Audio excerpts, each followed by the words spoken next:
Bagaimana ia mulai merindukan pria yang pernah ia anggap remeh. Sekilas, judul itu terdengar seperti kisah cinta biasa. Tapi jika kamu mau mendengarkan sampai akhir, ini bukan hanya soal hubungan dua manusia. Ini adalah soal bagaimana manusia seringkali baru memahami sesuatu setelah kehilangannya. Dan mungkin, tanpa kamu sadari, kamu juga sedang mengalami hal yang sama. Pernah terjadi, seseorang yang tenang, yang hadir tanpa banyak bicara, justru dianggap membosankan, diabaikan, diremehkan, lalu ditinggalkan. Dan waktu pun berjalan seperti biasa. Sampai akhirnya, diam-diam, orang yang dulu memilih pergi mulai dihantui oleh keheningan yang tidak lagi terasa netral. Hari ini, kita akan membongkar sisi psikologis dan filosofis dari kerinduan yang datang terlambat. Bukan kerinduan romantis yang mendayu-dayu, tapi kerinduan yang sunyi, yang muncul dari penyesalan, dari kehilangan yang tidak diakui, dari luka yang tidak berdarah tapi dalam. Fenomena ini sebenarnya tidak aneh. Dalam psikologi, ada istilah hedonic adaptation, kecenderungan manusia untuk terbiasa dengan hal-hal baik yang stabil, lalu menganggapnya biasa. Akibatnya, banyak yang justru mengejar hal-hal yang tampak lebih menantang, lebih hidup, hingga akhirnya sadar bahwa yang dulu dianggap membosankan adalah satu-satunya tempat pulang yang sebenarnya. Dan ini bukan cuma tentang pasangan. Ini bisa soal teman lama yang kamu hindari, orang tua yang kamu abaikan, atau mungkin versi dirimu yang dulu. Kenapa seseorang bisa merindukan orang yang dulu ia tinggalkan begitu saja? Bisa jadi karena ia melihat dirinya sendiri di orang itu. Bisa jadi karena ia akhirnya sadar bahwa tidak semua cinta berbentuk kejutan. Kadang justru berbentuk kebiasaan yang selalu ada dan kini hilang.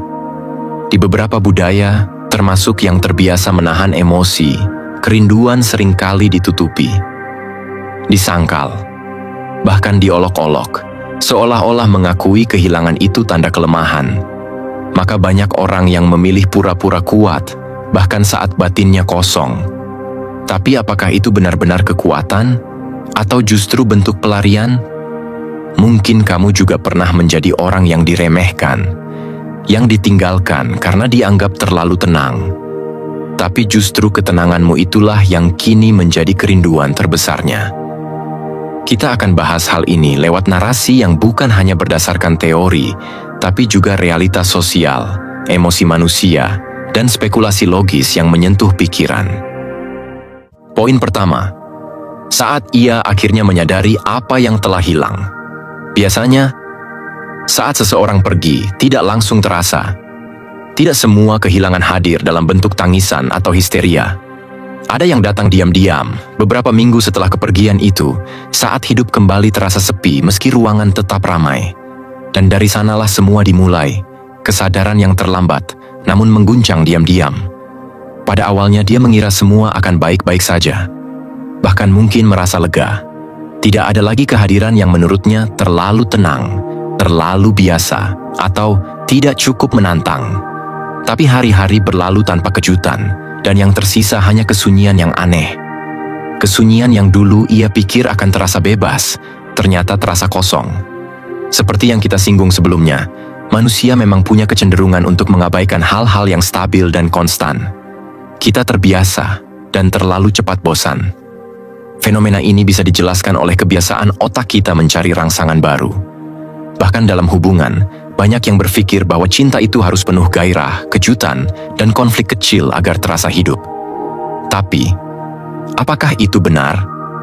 Ada kemungkinan besar. Saat ini dia mulai menyadari bahwa kebosanan yang dulu ia keluhkan bukan karena kurang cinta, tapi karena ia belum cukup dewasa untuk memahami bahwa cinta tidak selalu berisik, tidak selalu menuntut. Kadang cinta itu hadir dalam bentuk seseorang yang diam-diam menunggu kamu pulang, yang tidak banyak menuntut tapi selalu hadir saat dibutuhkan. Dan ketika sosok itu pergi, baru terasa betapa banyak ruang yang ternyata ia isi. Kita juga tidak bisa menutup mata pada satu hal. Ada perasaan bersalah yang diam-diam tumbuh bersamaan dengan kesadaran itu.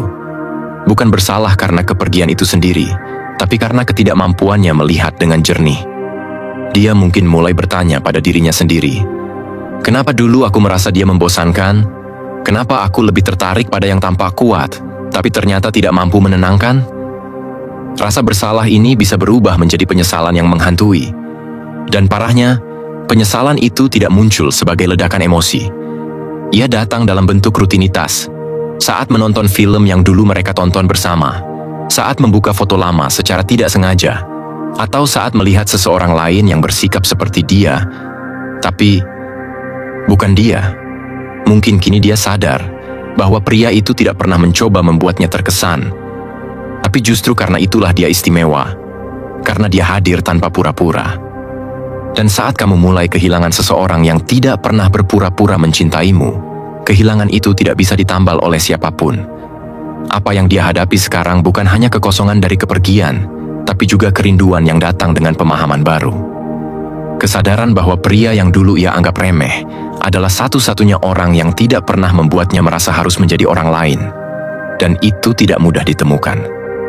Pertanyaannya sekarang, apakah semuanya sudah terlambat? Tidak ada jawaban pasti. Mungkin masih ada ruang untuk bicara. Mungkin tidak. Tapi jika kamu yang ada di posisi itu, satu hal yang pasti adalah kesadaran ini bukan hukuman, tapi undangan untuk bertumbuh. Agar kamu tidak jatuh di lubang yang sama. Agar kamu bisa membedakan mana cinta yang nyata dan mana yang hanya menggoda egomu. Dan kalau kamu merasa ini seperti kisahmu sendiri, mungkin sudah waktunya untuk jujur pada perasaanmu. Karena bisa jadi satu-satunya hal yang kamu cari saat ini adalah sesuatu yang dulu pernah kamu buang. Poin kedua, penyesalan muncul dengan wajah yang halus. Seperti yang kita bahas di poin sebelumnya, kesadaran akan kehilangan jarang datang secara mendadak. Begitu pula dengan penyesalan, ia tidak selalu hadir dengan tangisan atau pengakuan dramatis. Justru seringkali ia menyusup perlahan, dalam bentuk yang sangat halus, dalam sikap yang berubah, dalam pandangan mata yang tiba-tiba kosong saat melihat tempat kosong yang dulu pernah diisi seseorang yang kini tak ada lagi. Disinilah ironi itu terjadi. Ketika seseorang mulai merindukan pria yang pernah ia anggap remeh, penyesalan bukanlah luka terbuka, tapi lebih mirip goresan yang dalam, yang tidak terlihat, tapi terasa setiap saat. Setiap pagi saat membuka mata dan sadar tidak ada lagi pesan singkat menanyakan kabar. Setiap malam saat tidak ada lagi suara yang mengingatkan untuk tidur lebih awal. Perlahan tapi konsisten, rasa itu tumbuh. Kamu bisa saja menyangkalnya. Bisa pura-pura sibuk atau terlihat bahagia di media sosial. Tapi penyesalan sejati tidak bisa kamu usir dengan aktivitas atau disembunyikan di balik tawa yang dibuat-buat. Karena penyesalan yang paling dalam adalah yang tidak diucapkan. Yang hanya kamu rasakan saat sendiri, di tempat-tempat yang dulu biasa kalian datangi bersama. Ini yang sering terjadi dalam budaya kita. Banyak orang memilih untuk diam karena takut terlihat lemah. Takut kehilangan harga diri, takut terlihat salah. Tapi justru diam itu yang memperpanjang luka, karena tidak ada ruang untuk menyampaikan, tidak ada jembatan untuk memperbaiki. Semua perasaan itu akhirnya berubah menjadi beban yang kamu bawa kemana-mana, bahkan tanpa kamu sadari. Ada satu momen yang banyak orang alami, saat mereka bertemu kembali secara tidak sengaja. Mungkin di sebuah kafe, atau saat sedang lewat di jalan yang sama. Pria yang dulu pernah ada, kini terlihat berbeda. Tapi bukan itu yang mengejutkan. Yang mengejutkan adalah perasaan yang kembali muncul tanpa izin. Penyesalan yang selama ini ditahan, muncul hanya dalam 1 detik pertemuan mata. Tapi tidak bisa dikatakan, karena semua sudah berlalu terlalu jauh. Penyesalan itu bukan berarti kamu tidak bahagia sekarang. Tapi itu adalah pengakuan batin bahwa kamu telah menyia-nyiakan sesuatu yang tidak seharusnya kamu abaikan. Bukan karena dia sempurna, tapi karena dia tulus. Dan kamu tahu betul, tidak semua orang bisa setulus itu. Pertanyaannya sekarang, apa yang bisa dilakukan? Tidak semua penyesalan harus ditangisi atau diumumkan. Ada bentuk penyesalan yang hanya bisa ditebus dengan menjadi versi dirimu yang lebih baik. Bukan untuk kembali, tapi untuk tidak mengulangi. Karena dalam hidup, tidak semua hal bisa dikembalikan, tapi semuanya bisa dijadikan pelajaran. Mungkin kamu tidak pernah bilang bahwa kamu menyesal, tapi orang yang peka bisa melihatnya dari caramu bertingkah, dari caramu bertanya lewat orang lain, Diam-diam. Dari caramu menekan tombol like, tapi tidak berani menyapa. Dari caramu menyebut namanya dalam obrolan kecil, seolah tidak sengaja. Dan untuk kamu yang mungkin pernah menyia-nyiakan seseorang, atau sedang merasakan perasaan ini sekarang, cobalah berhenti sejenak. Bukan untuk menyesal lebih dalam, tapi untuk melihat apa yang sebenarnya kamu rasakan. Karena bisa jadi, penyesalan itu bukan akhir, tapi awal dari kesadaran baru tentang apa yang penting untuk kamu jaga ke depannya. Sebab hidup ini bukan tentang tidak pernah salah, tapi tentang tidak terus mengabaikan pelajaran yang muncul dari kesalahan itu sendiri. Poin ketiga, perubahan dalam energinya. Ada satu momen yang sering kali luput kita sadari. Bukan saat seseorang marah, bukan juga saat ia menangis, tapi saat energinya berubah. Dulu dia hadir dengan antusiasme yang hangat. Setiap pesan dibalas cepat. Setiap perhatian terasa tulus, tidak pernah meminta balasan. Tapi kini, entah kenapa, kamu mulai merasa sepi di tengah komunikasi yang tetap berjalan. Kata-kata yang dulu terasa hidup kini datar. Dia tidak menghilang, tapi juga tidak benar-benar hadir. Dan disitulah perubahan dimulai. Perubahan energi bukan soal sikap dingin, bukan juga drama tarik ulur, tapi lebih seperti lampu yang meredup perlahan. Tidak padam, tapi tidak lagi menyala dengan semangat yang sama. Seperti yang kita bahas di poin sebelumnya, penyesalan seringkali hadir dalam diam. Dan dalam diam yang sama, seseorang yang pernah diremehkan mulai menarik kembali energinya. Bukan karena ingin membuat kamu merasa bersalah, tapi karena mulai menyadari bahwa mempertahankan sesuatu yang tidak dihargai hanya akan melukai dirinya sendiri. Biasanya, kita hidup dalam kebiasaan yang membuat kita tidak sadar bahwa seseorang telah banyak memberi. Energi mereka menyelimuti kita dalam bentuk perhatian kecil, kesabaran, kehadiran. Tapi saat semua itu mulai berubah, kita tidak langsung sadar. Kita kira mereka sedang sibuk. Kita kira ini hanya fase. Sampai akhirnya, kita sadar bahwa yang berubah bukan waktunya, tapi rasanya. Dan yang menarik, dalam budaya yang menilai kesopanan lebih dari kejujuran emosional, sikap ini seringkali disalahpahami. Seseorang yang menjaga jarak dianggap sedang bermain strategi. Padahal, bisa jadi itu adalah bentuk perlindungan terakhir. Karena bicara sudah tidak didengar, ekspresi sudah tidak dianggap, maka energi pun ditarik pelan-pelan, agar ia tidak kehilangan dirinya sendiri. Ada teori yang menyebutkan bahwa dalam kondisi emosional yang menyakitkan, seseorang akan mengaktifkan sistem perlindungan diri secara otomatis.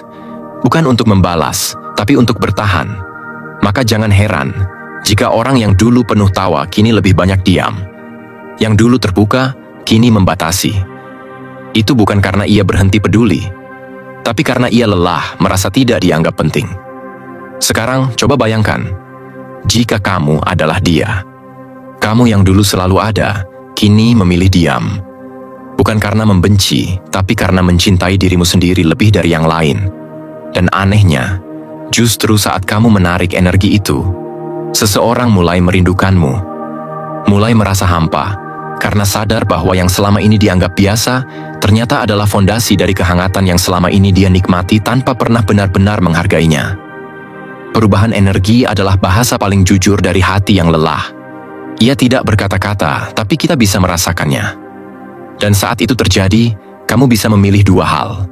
Pura-pura tidak paham, atau mulai menyadari bahwa jika kamu kehilangan energi itu sepenuhnya, kamu juga kehilangan seseorang yang diam-diam menjadi pusat ketenanganmu. Maka pertanyaannya bukan lagi, kenapa dia berubah? Tapi, apa yang membuat dia terpaksa berubah? Dan jika kamu yang berubah, kamu pasti tahu, ini bukan tentang membalas. Ini tentang menjaga.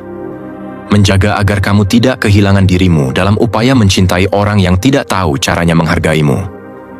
Perubahan energi, meski sunyi, seringkali menjadi sinyal terakhir sebelum seseorang benar-benar pergi. Dan saat itu datang, kadang yang tersisa hanya penyesalan yang tidak bisa dikirimkan karena sudah terlalu lambat untuk dikembalikan. Poin keempat, keheningan meninggalkan jejak terdalam. Kadang bukan kata-kata terakhir yang paling membekas, tapi justru keheningan setelahnya. Bukan karena suaranya tak terdengar, tapi karena kita tahu dia memilih diam. Dan saat seseorang memilih diam, Itu bukan karena dia tidak punya sesuatu untuk dikatakan, tapi karena apapun yang dia katakan tidak lagi dianggap penting. Seperti yang telah kita singgung di poin sebelumnya, saat energi berubah dan seseorang mulai menarik dirinya perlahan, yang paling terasa bukanlah kehilangan fisik, tapi hilangnya kehadiran batin. Dan setelah itu, datang keheningan. Bukan sebagai senjata, tapi sebagai pertanda bahwa ada sesuatu yang telah rusak, mungkin tak bisa lagi kembali seperti semula. Biasanya kalau kita menghadapi konflik, kita ingin penjelasan, kita ingin kejelasan. Tapi dalam kenyataan, tidak semua orang memilih jalan bicara. Beberapa orang memilih diam, bukan karena mereka lemah, tapi karena sudah terlalu lelah menjelaskan. Mungkin sebelumnya mereka sudah bicara berkali-kali, sudah mengisyaratkan dengan berbagai cara, tapi tidak didengar, tidak dianggap serius. Maka keheningan menjadi bentuk komunikasi terakhir yang tidak butuh jawaban, hanya pengakuan. Dan anehnya, justru keheningan itulah yang akhirnya membuatmu merasa sepi. Karena ketika dia berhenti bicara, dunia seperti kehilangan warna. Kamu mulai mencari-cari, mencoba membaca tanda-tanda, tapi tak lagi menemukan kode apapun. Hanya diam. Dan diam itu terasa menyakitkan. Ada banyak alasan kenapa seseorang memilih diam. Bisa jadi karena kecewa. Bisa jadi karena ingin menjaga harga diri. Atau bisa juga karena tahu bahwa setiap penjelasan hanya akan menambah luka. Diam bukan berarti tidak peduli. Kadang diam adalah cinta dalam bentuk paling sunyi. Tapi juga, dalam banyak kasus, diam adalah akhir yang sebenarnya. Kalau kamu pernah berada di posisi itu, berdiri di hadapan seseorang yang dulu cerewet, kini hanya tersenyum tipis dan mengangguk pelan, kamu pasti tahu rasanya. Rasanya seperti mencoba bicara dengan tembok yang dulunya hangat, tapi kini hanya memantulkan gema dari kesalahan yang sudah terlalu sering diulang. Dan jika kamu adalah orang yang kini memilih diam, kamu tidak sendiri. Banyak orang akhirnya menemukan bahwa diam adalah satu-satunya ruang aman yang tersisa. Ruang untuk merenung, untuk menjaga martabat, untuk melindungi luka yang tidak ingin lagi dikuliti. Tapi keheningan juga menyisakan pertanyaan. Akankah orang yang dulu meremehkanmu akhirnya sadar? Mungkin. Karena keheningan yang panjang, perlahan-lahan mengikis ketidakpedulian. Ia membuat orang bertanya, kenapa dia tidak lagi bicara? Dan dari situlah penyesalan tumbuh. Jadi saat keheningan itu mulai menyelimuti hubunganmu, jangan buru-buru menyimpulkan. Bisa jadi itu bukan karena dia tidak peduli, tapi justru karena dia pernah peduli terlalu dalam. Dan kalau kamu yang merindukannya sekarang, kamu harus tahu, bukan kata-kata yang kamu rindukan, tapi suara hatinya yang dulu hadir, sebelum akhirnya hilang dalam diam.